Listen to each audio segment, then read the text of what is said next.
Nenek bungkuk berkebaya loreng. Sosok itu memperlihatkan wajahnya yang sangat mengerikan. Rambutnya terjuntai ke bawah hingga mengenai pundakku. Dengan spontan, aku langsung menatap ke arah atas sembari mengatakan sesuatu kepada Mas Aryo. Mas, ini sosok apa? Tanyaku. Mas Aryo langsung mendekatiku secara perlahan. Dia kemudian mengusap pundakku 3 kali sembari menetralkannya. Mas Panji masih kuat? Tanya Mas Aryo. Secara bersamaan, sosok yang berada di dapur mulai menampakkan lagi. Kali ini, satu genderuwo terlihat jelas. Suara langkah kakinya benar-benar terasa. Auranya begitu pekat dan dahsyat. Mas, ada yang datang lagi, ucapku. Aku tahu mas. Mas Panji tetap di belakang aku aja. Sosok yang ada di atas mas itu jangan diladenin. Nanti aku bakar setelah mengusir sosok besar ini.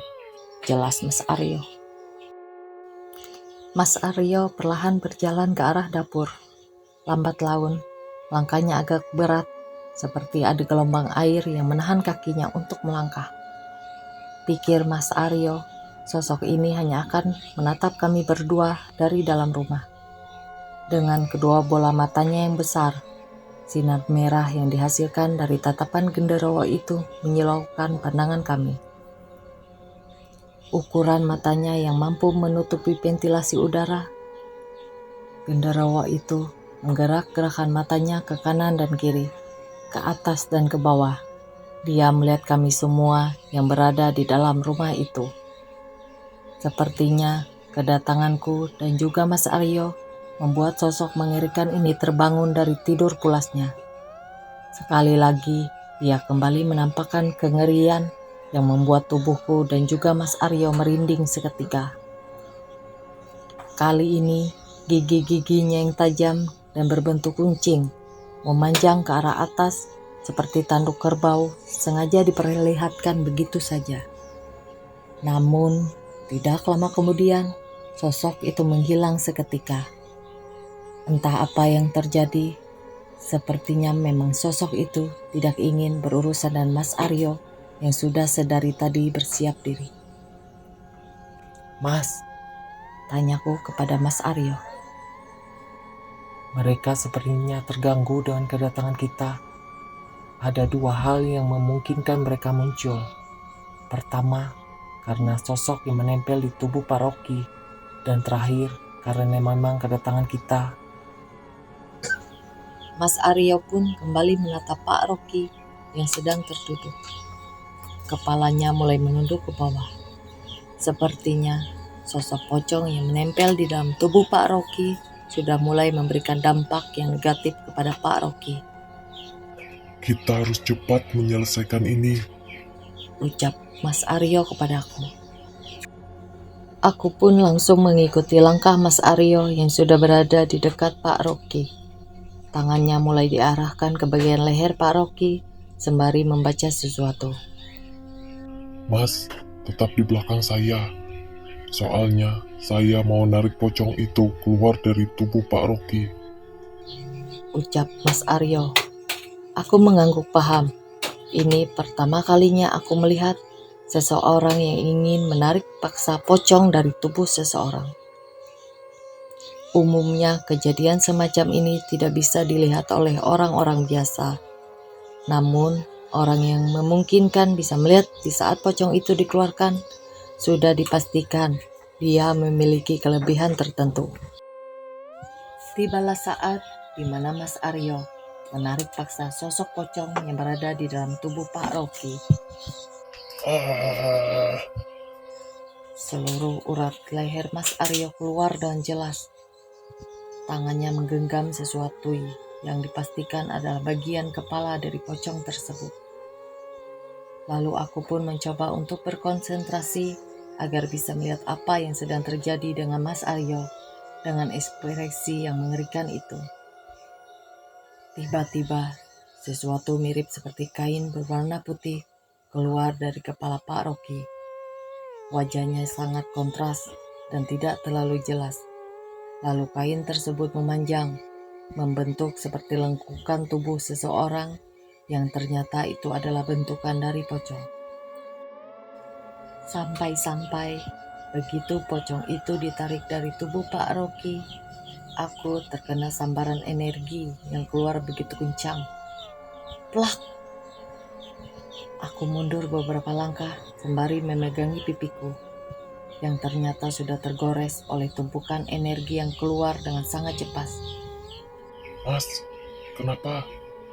Tanya Mas Aryo. Gak apa-apa mas, lanjut aja. Mas Aryo pun kembali menarik pocong itu yang sulit untuk dikeluarkan. Kira-kira panjangnya hampir 2-3 meter seperti waktu pertama kali ditemukan.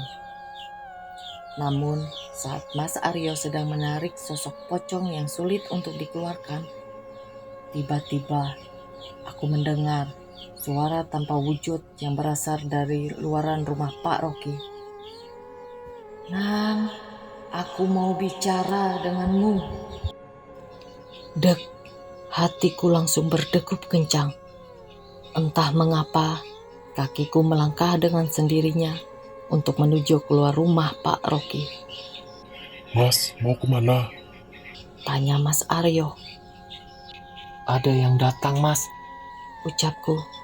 Siapa? sepertinya orang yang mengirimkan pocong ini. Dia mau bicara denganku. Mas Aryo pun menghentikan penarikan pocong tersebut.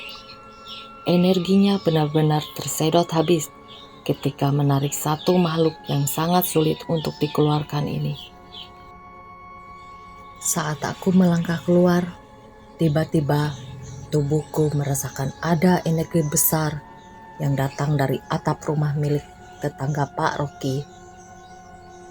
Lalu di atas sana sudah terduduk seorang nenek bungkuk dengan mengenakan kebaya berwarna loreng. Matanya yang berwarna putih dengan rambut yang tidak terurus membuat seluruh tubuhku merinding saat melihatnya. Koe sopo? Tanyaku. Nenek itu kemudian turun secara perlahan.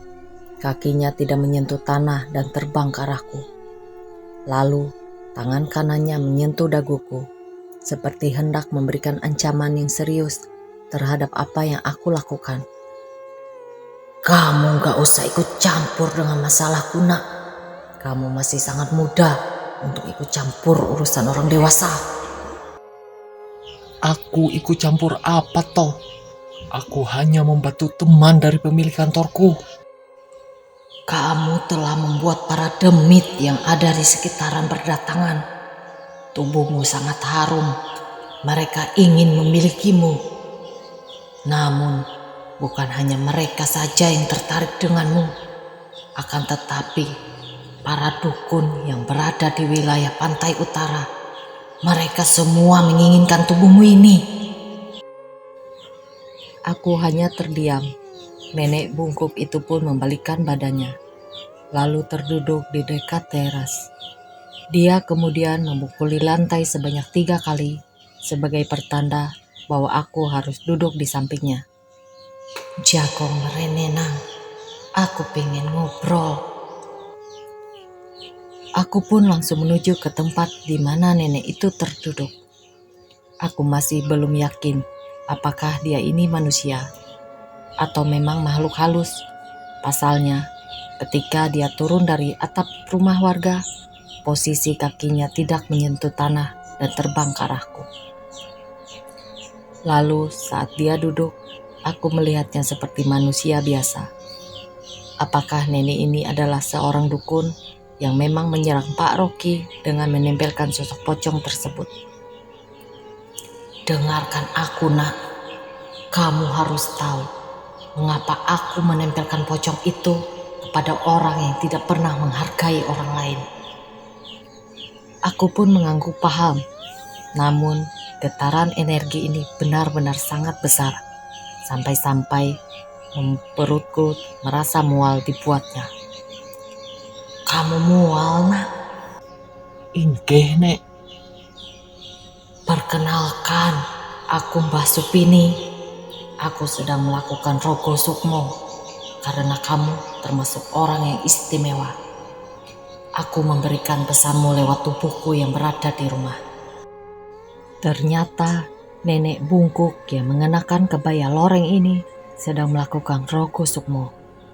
Berarti sedari tadi dia sedang memantauku dan juga Mas Aryo yang sedang melakukan pengusiran terhadap sosok pocong yang berada di dalam tubuh Mas Aryo.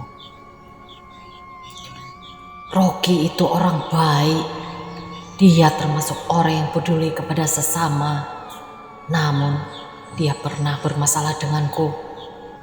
Ucap nenek bungkuk yang menamakan diri sebagai Mbah Supini itu. Pak Rocky punya masalah apa ke nenek? Kejadiannya sudah lama. Dia pernah memarahiku di hadapan banyak orang.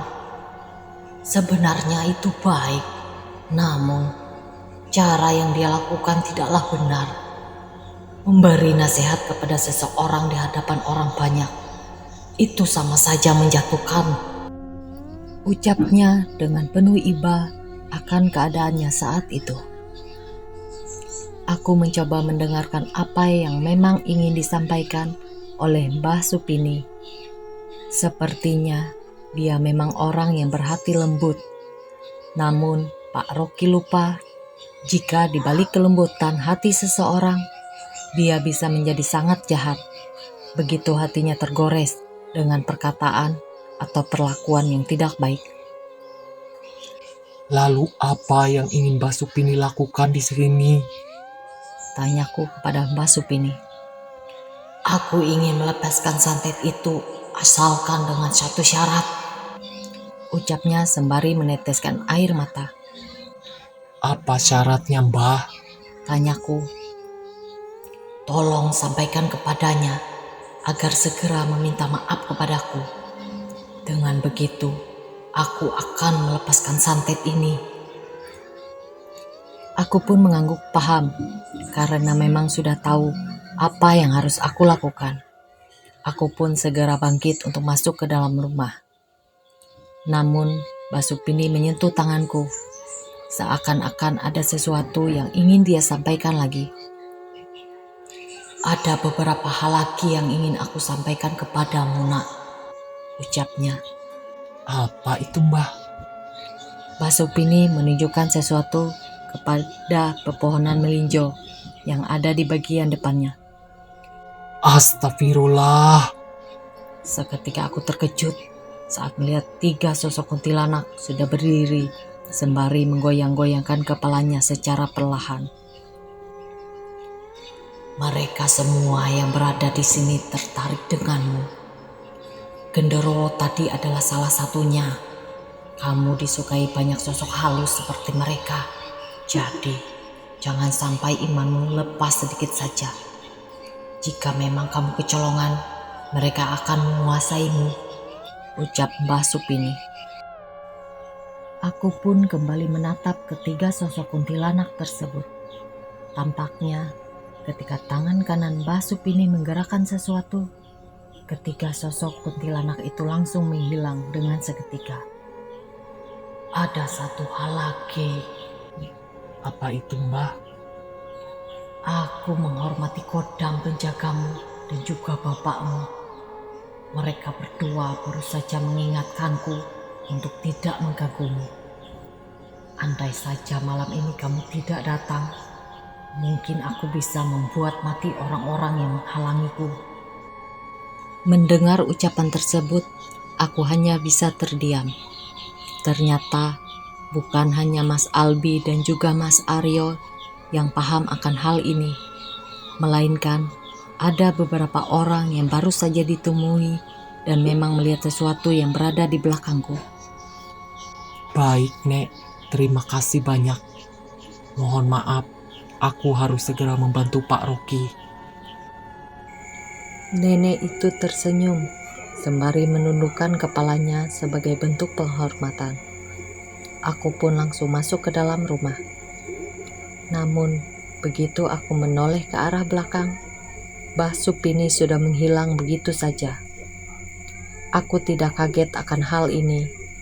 Benar apa yang memang dikatakan oleh Mas Albi terkait tempat yang sekarang aku tempati. Selain sebagai pusar dari Jawa, tempat ini memang memiliki orang-orang yang keilmuan spiritualnya sangat tinggi dan di atas rata-rata. Sesampainya aku masuk ke dalam rumah, aku melihat Mas Aryo sedang berusaha untuk mengeluarkan sosok pocong itu kembali. Namun karena energi dari Mas Aryo sudah sangat menipis, aku pun langsung membisiki Mas Aryo terkait solusi untuk mengeluarkan sosok pocong tersebut. Mas, coba bongkar rahasia Pak Rocky. Dia pernah bermasalah dengan siapa? Barusan ada nenek-nenek yang datang, dan ternyata dia adalah orang yang mengirim santet tersebut. Mas Aryo yang mendengar tersebut langsung terkejut. Pak Rocky, Ucap Mas Aryo. Iya mas, kenapa? Tanya Pak Rocky. Aku pun langsung mengambil kesempatan ini untuk bisa mengatakan hal yang sejujurnya yang terjadi kepada Pak Rocky. Pak Rocky, boleh saya kasih tahu tentang sesuatu? Tanyaku kepada Pak Rocky. Mangga mas, ada apa emangnya? Aku menatap Mas Aryo, dan Mas Aryo pun hanya mengangguk, seperti menyetujui hal tersebut untuk dibicarakan. Pak Rocky, sebelumnya saya mohon maaf jika perkataan saya sedikit lancang. Tapi apa yang memang baru saja terjadi kepada Pak Rocky, itu ada kaitannya dengan masa lalu Pak Rocky. Ucapku kepada Pak Rocky. masa lalu? Maksudnya mas?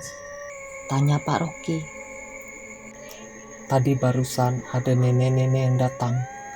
Kehadirannya memang tidak bisa diketahui oleh banyak orang karena dia melakukan rogo sukmo.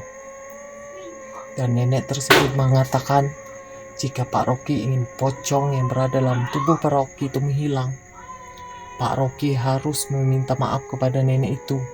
Ucapku. Pak Rocky pun mulai mengingat-ingat sesuatu. Sepertinya dia memang pernah memiliki masalah terhadap seorang nenek-nenek. Oh alah, Mbah Supini. Ucapnya. Benar Pak, namanya Mbah Supini. Astagfirullah, saya hilap mas. Saya pernah memarahinya di hadapan orang banyak. Jadi, gara-gara itu sosok pocong ini dikirimkan untuk menyiksaku. Ucap Pak Rocky sembari memegangi kepalanya. Pak, sebenarnya apa yang dikatakan Bapak benar. Bapak bertujuan baik untuk memberitahu seseorang. Namun, tidak semua orang yang Bapak kritik atau beritahu suka dengan caranya. Ada orang yang memang ingin dikritik di hadapan orang banyak. Namun, ada juga yang ingin dikritik atau diberitahu hanya berdua saja. Jadi, kita tidak bisa menyamaratakan hati seseorang. Keadaan setiap hati dan perasaan seseorang itu berbeda-beda, Pak. Ucapku kepada Pak Rocky. Pak Rocky pun memahami hal tersebut. Dia pun segera meminta maaf atas apa yang memang pernah ia lakukan di masa lalu. Mas, masih ada pocongnya? Tanyaku. Sudah hilang mas. Kayaknya Mbak Supini narik santetnya. Alhamdulillah. Setelah urusan selesai, aku dan Mas Aryo pun pamit untuk pulang karena waktu sudah menunjukkan pukul 12 malam. Dan kebetulan jalanan sudah sangat sepi dan kami harus melewati sebuah pemakaman umum serta sawah-sawah milik warga. Pak, kami pulang dulu ya. Ucapku. Iya mas, hati-hati ya. Assalamualaikum. Waalaikumsalam. Motor pun melaju menuju ke sawah-sawah milik warga. Lalu saat dimana kami berdua telah melewati sawah-sawah warga, kami langsung melanjutkan perjalanan menuju ke pemakaman umum. Mengapa kami harus melewati pemakaman umum? Karena itu adalah jalan satu-satunya untuk menuju ke desa G. Namun, saat dimana kita baru saja masuk ke pemakaman umum, Mas Aryo langsung menghentikan motornya. Mas, kamu yakin mau lewat sini? Tanya Mas Aryo kepadaku. Kenapa emangnya? Astagfirullah. Aku terkejut saat para damit sedang berjajar rapi di dekat kuburan. Mereka seperti menyambut kedatangan kami berdua. Mereka yang sudah berada di sana adalah sosok pocong, kuntilanak, dan sosok-sosok lainnya yang sedang menatap ke arah kami berdua dengan tatapan yang tidak biasa. Tutup matamu, Mas. Ucap Mas Aryo. Dengan cepat Mas Aryo pun langsung tancapkan gas walaupun dihadang banyak demit. Saat motor Mas Aryo melewati para demit yang sedang berjajar rapi, aku pun membuka kedua mata dan segera menatap ke arah belakang. Dan ternyata mereka semua mengejar kami sembari mengeluarkan tawa yang amat mengerikan. Hihihihihi. Warung penuh penglaris. Setelah dirasa kejadian kemarin hari sudah aman, Pak Hartawan menyuruhku untuk beristirahat sejenak. Pikirnya, mungkin tubuhku sangat lelah ketika menghadapi hal-hal yang di luar batas wajar. Keesokan harinya, Pak Rocky datang ke kantor. Ia berkeinginan untuk mengucapkan rasa terima kasihnya karena telah terlepas dari jeratan santet kodam yang mungkin telah menyiksanya selama berbulan-bulan. Namun, bila dibandingkan dengan apa yang memang aku dan juga Mas Aryo rasakan, kami berdua merasa sangat lelah karena menghadapi banyak sosok penghuni di rumah Pak Rocky sendiri. Akan tetapi, semuanya berjalan sesuai apa yang memang direncanakan. Pak Rocky bisa tenang dan damai karena memang permasalahan intinya sudah diketahui. Malam itu, Pak Hartawan mengajakku untuk keluar sejenak. Dia bersama dengan supirnya yang bernama Pak Joko hendak mengajakku untuk makan ke sebuah warung makan pinggir jalan yang biasa dikunjungi orang-orang ketika berada di Jalan Pantura. Namun sebelum kami berangkat ke sana, Pak Hartawan menegaskan akan sebuah rumor yang berada di sebuah perbatasan dua daerah ini. Menurut mitos dan kepercayaan warga sekitar, setelah kita menempati pembatas antar daerah, terdapat sebuah mitos yang dikenal akan pesugihannya.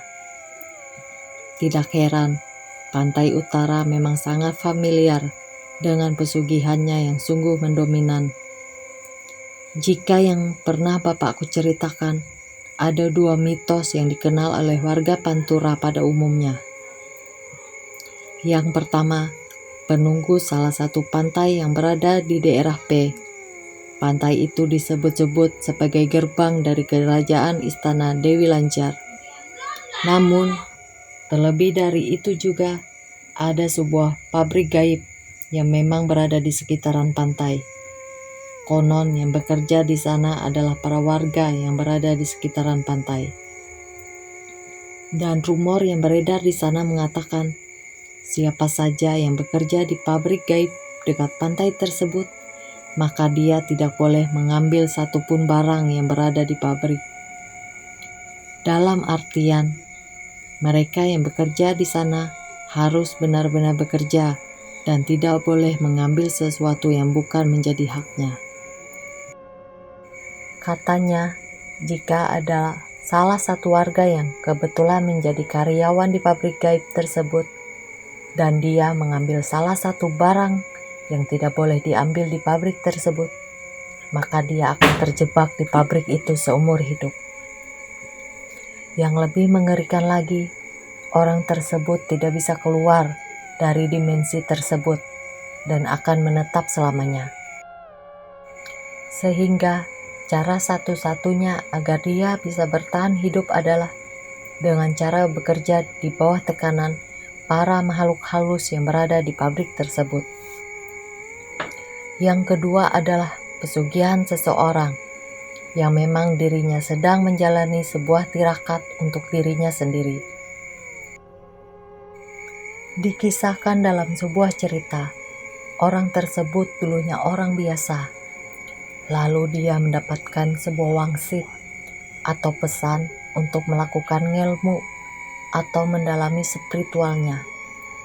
Namun suatu hari dia melakukan ritual tersebut di luas batas wajar, hingga dirinya menghilang dan keberadaannya sering membuat warga bertanya-tanya. Sesuatu yang terhubung dengannya ketika para warga mendapati apa yang memang bersifat aneh. Warga tersebut tidak boleh menerimanya secara cuma-cuma. Artinya, orang yang melakukan ngelmu tersebut sering menjebak para warga dengan cara hal-hal yang di luar ekspektasi. Salah satunya adalah ketika orang yang melakukan ngelmu tersebut mendalami lelakon spiritualnya, seringkali membagi-bagikan barang kepada warga. Para warga yang menerimanya tanpa berpikir panjang, dia akan menjadi tumbal dari orang yang melakukan ilmu tersebut. Dan kisah ini sangat dikenal oleh para warga dari dua daerah yang berbeda tersebut. Namun, kisahnya benar-benar menuai hal yang berkonotasi kepada hal-hal negatif. Faktanya, banyak orang sekitar yang menjadikan hal tersebut sebagai bibit-bibit untuk melakukan pesugihan. Sehingga tidak heran jika ada orang biasa yang memiliki harta kekayaan yang berlimpah karena memang memuja pesugihan jenis ini. Dua jenis pesugihan ini amat terkenal, sampai-sampai Pak Hartawan dan juga Pak Joko pun penasaran dengan apa yang memang dikatakan orang-orang terkait pesugihan ini. Mereka berdua pun menyuruh kepadaku untuk melihat apa yang memang berada di pembatas kedua daerah tersebut. Mas Panji, nanti setelah pembatas kedua daerah ini, Mas Panji bisa tolong kasih tahu apa yang berada di sekitaran. Nanti Pak Joko akan turunkan kaca mobil sedikit agar Mas Panji bisa melihat dan juga menilai apa yang memang dirumorkan oleh masyarakat sekitar. Ucap Pak Hartawan seperti memberi sebuah tantangan terbaru untukku. Awalnya aku tidak menyadari akan maksud Pak Hartawan itu sendiri.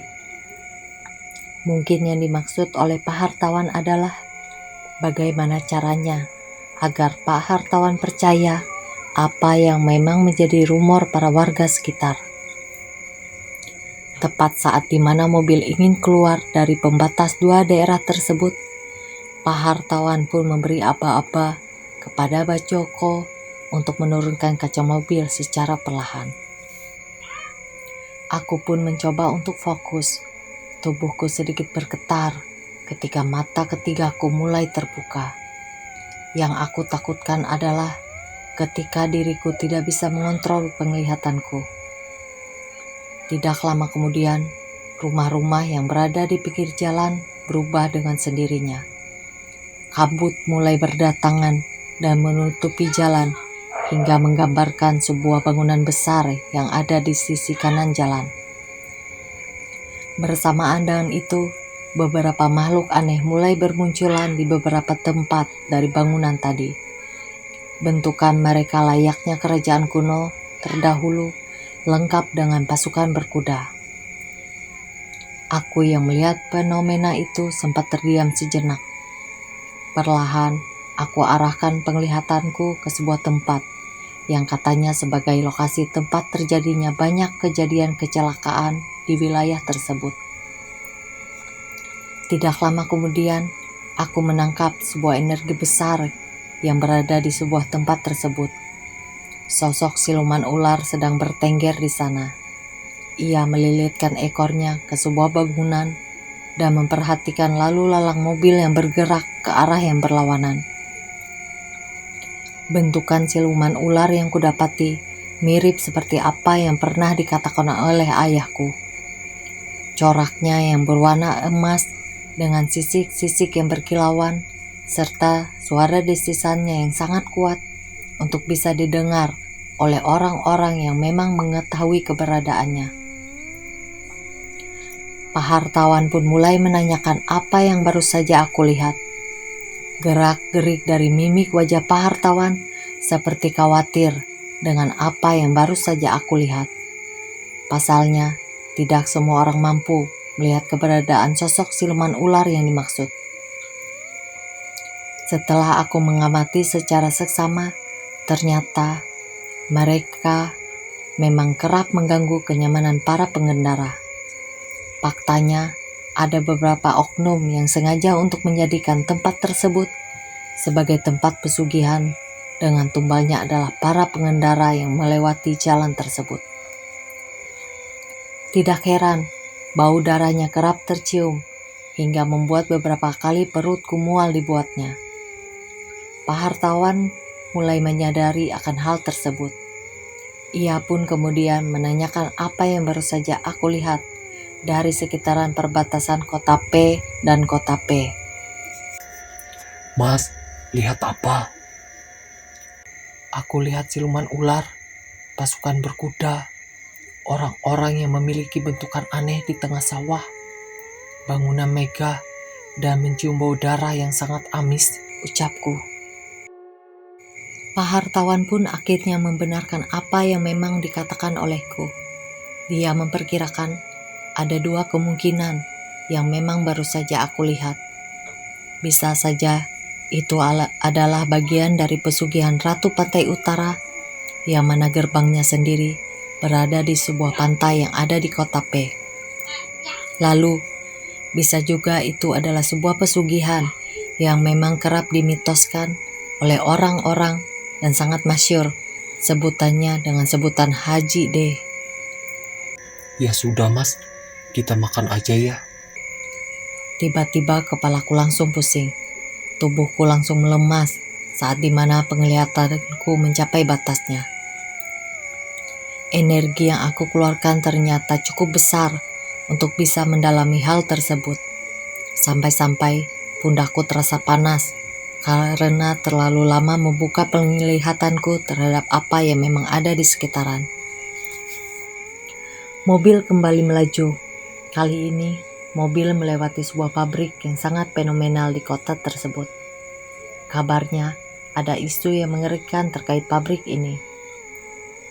Para warga mengatakan jika pabrik di kota ini ada dua, yang satu berada di tengah kota dan yang satunya lagi berada di dekat jembatan. Dan kabarnya, pabrik yang berada di dekat jembatan ini sangat terkenal angker oleh warga sekitar. Sampai-sampai pernah ada beberapa warga yang pulang melewati pabrik tersebut. Tiba-tiba di tengah perjalanan, dirinya mendapatkan teror yang mengerikan seperti ditampakkan sosok pocong dan lain sebagainya.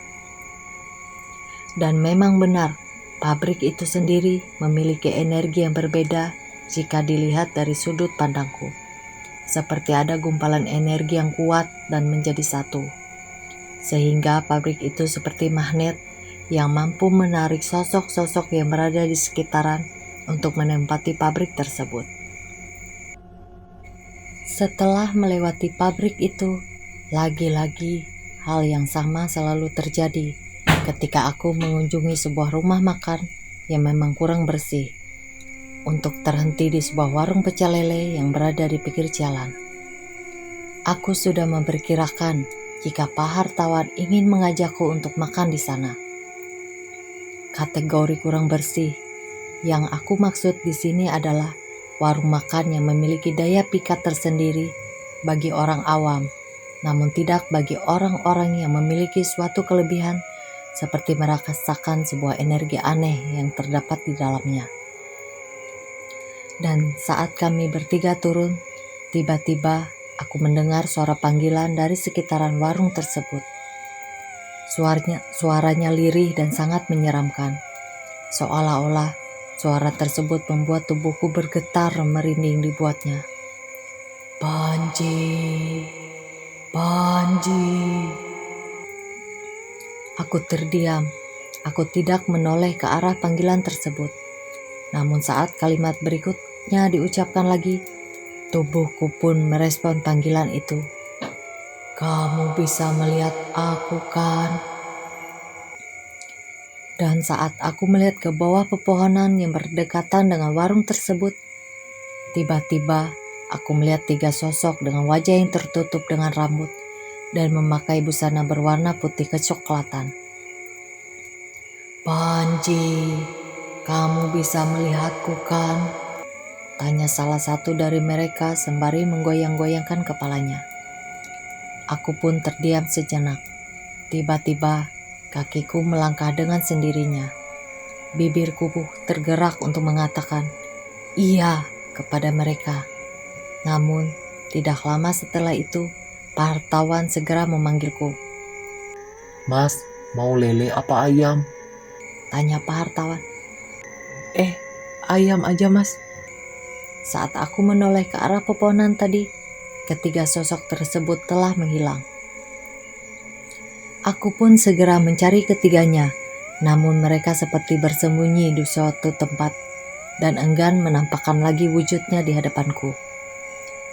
Saat dimana Pak Hartawan menyuruhku untuk masuk, aku melihat hal yang janggal lainnya. Salah satunya adalah tempat di mana pemilik warung itu meletakkan piring-piring kotornya. Si pemilik warung pecel itu meletakkan piring-piring kotornya di dekat pepohonan tempat aku melihat ketiga sosok wanita berbusana putih kecoklatan. Pikirku, mungkin si pemilik warung itu sengaja meletakkan di sana, karena memang sebagian hal yang ingin dilakukannya adalah agar bisa menarik pelanggan yang berada di warungnya. Aku pun pura-pura tidak memperhatikan apa yang sedang pemilik warung itu lakukan. Aku hanya berfokus memainkan handphone sembari mendengarkan obrolan dari si supir dan Pak Hartawan yang menanyakan terkait hal-hal yang baru saja aku lihat selama perjalanan berlangsung. Awalnya, aku tak ingin menghiraukan apa yang memang Pak Hartawan dan sopir itu katakan. Namun, semakin lama, obrolan mereka merambah ke hal-hal yang sensitif.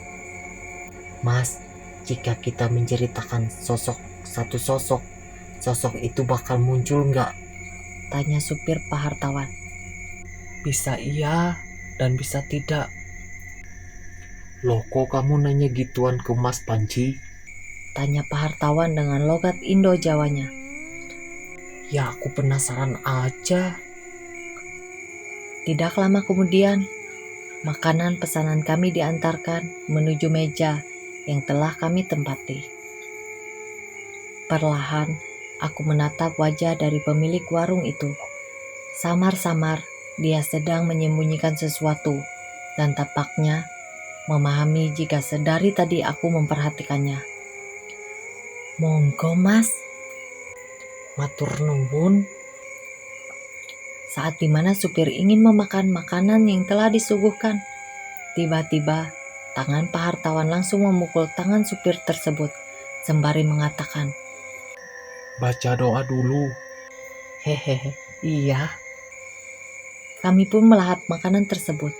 Namun, di saat aku mulai makan, tiba-tiba aku mendengar suara berbincang-bincang. Orang sedang mengobrol tepat di bagian belakang warung. Pak Hartawan pun melirik ke arahku, sembari menanyakan sesuatu kepadaku. Kenapa mas? Gak apa-apa mas. Aku mencoba untuk bersikap tenang di saat energi ini terus memberontak sesuatu yang berada di belakang warung. Pikirku, ada sesuatu yang memang tidak beres dengan warung ini. Kemungkinan ada 2 hal. Pertama, warung ini memiliki penglaris untuk bisa menarik perhatian para pelanggan.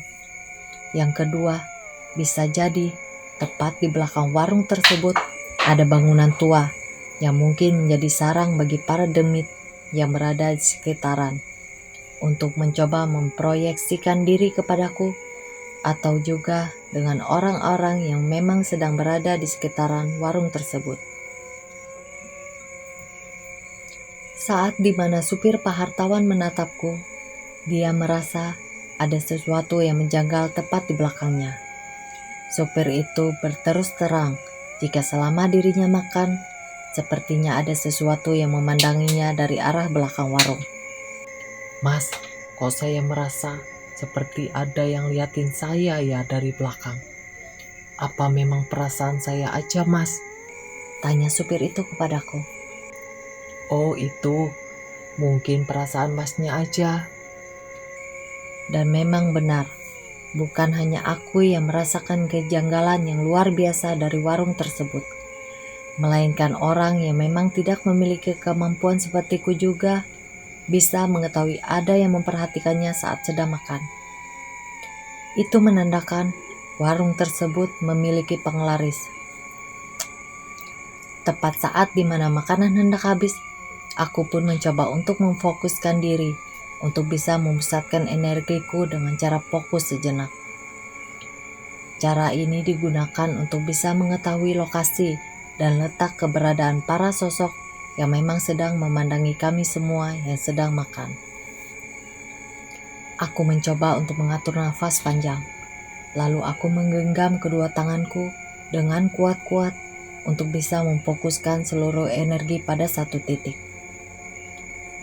Setelah melakukan itu, aku mencoba untuk menunduk sejenak, sembari membaca beberapa kalimat pembuka yang diajarkan oleh bapakku di dalam hati. Asyhadu alla ilaha illallah, la ilaha illallah, ya Latif. Setelah aku membaca bacaan tersebut, tiba-tiba aku mendapati pancaran energi yang ada di sekitar warung. Aku pun terkejut. Ternyata mereka semua memang sedang menyerap kami dari belakang warung. Saat dimana pandanganku dialihkan ke arah bagian atas, aku melihat banyak sekali kepala yang bentukannya tidak sesuai dengan kepala manusia. Beberapa dari mereka ada yang tertutup rambutnya hingga menutupi bagian wajah. Namun beberapa dari mereka juga memiliki wajah yang sudah berantakan dan tidak berbentuk lagi. Perlahan tanganku bergetar, tubuhku langsung membatu dan tidak bisa bergerak sama sekali. Aku mendengar apa yang mereka katakan ketika aku memandangi wajah-wajah mereka yang berada tepat di bagian spanduk warung tersebut. "Kamu bisa lihat kami kan?" Aku dengan refleks langsung berkata. Tidak, aku nggak bisa lihat kalian. Perkataan yang baru saja aku ucapkan pun membuat Pak Hartawan dan juga supirnya terkejut. Kali ini mereka berdua merasakan apa yang baru saja aku lihat. Mas, ayo kita pulang. Ucap Pak Hartawan. Ada apa, Mas? Tanya supir Pak Hartawan. Gak apa-apa, ayo cepat pulang. Pak Hartawan pun segera membayar makanan tersebut dan langsung buru-buru mengajakku untuk segera pergi. Namun saat dimana aku baru beranjak bangkit, tiba-tiba mereka semua sudah berjejer rapi di dekat pepohonan, sembari menundukkan kepalanya. Mas, Tanyaku. ada apa Mas Panji? Mereka ikutin kita. Ayo cepat masuk. Aku pun segera masuk ke dalam mobil. Kali ini aku sengaja mengambil ke bagian tepat yang bagian kiri. Entah mengapa aku merasa jika mereka semua yang berada di warung tersebut terus menguntitku dan juga mengikutinya dari arah belakang. Mas, agak dipercepat ya, Ucapku. Iya Mas, ini aku udah nancap gas kencang. Ucap supir tersebut sembari tetap fokus untuk mengemudikan mobil yang dikemudikannya. Aku sesekali menatap ke arah belakang mobil. Aku tidak ingin jika mereka yang berada di warung tersebut masih mengikutiku. Keinginanku hanya satu, aku, Pak Hartawan, dan juga supir dari Pak Hartawan ini bisa selamat sampai tujuan dan bisa menghindari kejaran mereka yang tampaknya terlihat sangat marah. Aku kembali menenangkan diri. Ku baca beberapa kali bacaan yang memang sudah diwariskan dari turun-temurun keluargaku, agar bisa menghindari gangguan-gangguan yang memang sangat harus dihindari. Jika nantinya bacaan ini dibaca, kata bapakku, aku akan terhindar dari beberapa musibah yang diantaranya yaitu ketempelan atau apapun. Namun tidak berselang lama, saat mobil melewati jembatan yang sangat fenomenal itu, aku merasa di bagian jok belakang sudah ada energi yang sangat jahat hingga membuat seluruh tubuhku bergetar ketakutan. Mas, Aku mencoba untuk membuat kode agar Pak Hartawan dan juga supirnya memahami maksud ucapan tersebut. Akan tetapi, belum juga mulutku bergerak untuk mengucapkan kalimat selanjutnya, tiba-tiba dari jok belakang, mulutku disekap oleh sebuah tangan yang bentukannya sangat hitam dan memiliki kuku-kuku yang panjang. Kamu mau kemana, Cah Bagus? Tiba-tiba aku masuk ke dalam dimensi lain. Aku benar-benar tidak bisa memanggil, mengucapkan atau bergerak sedikit pun agar bisa memberikan sinyal kepada Pak Hartawan dan juga supirnya. Ikut aku aja ya. Aku menggeleng-gelengkan kepala. Aku mencoba untuk memberontak dan membaca bacaan yang memang sudah aku hafal sebelumnya. Namun anehnya, mulutku benar-benar tidak mengucapkan satu kalimat pun yang ku tahu. Hatiku berdegup kencang. Kedua tanganku mencoba untuk bergerak. Namun dari arah belakang jok juga, tiba-tiba tanganku dicekal oleh tangan yang berbeda. Kamu sangat wangi. Aku mencoba mengikuti arahan Bapak. Ketika dalam keadaan yang terpojokan, aku harus mencoba tenang agar bisa terlepas dari ikatan mereka yang mencoba untuk mencelakaiku. Kamu mau kan ikut bersamaku?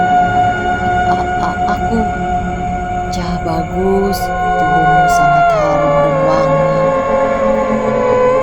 Tak terasa aku pun meneteskan air mata.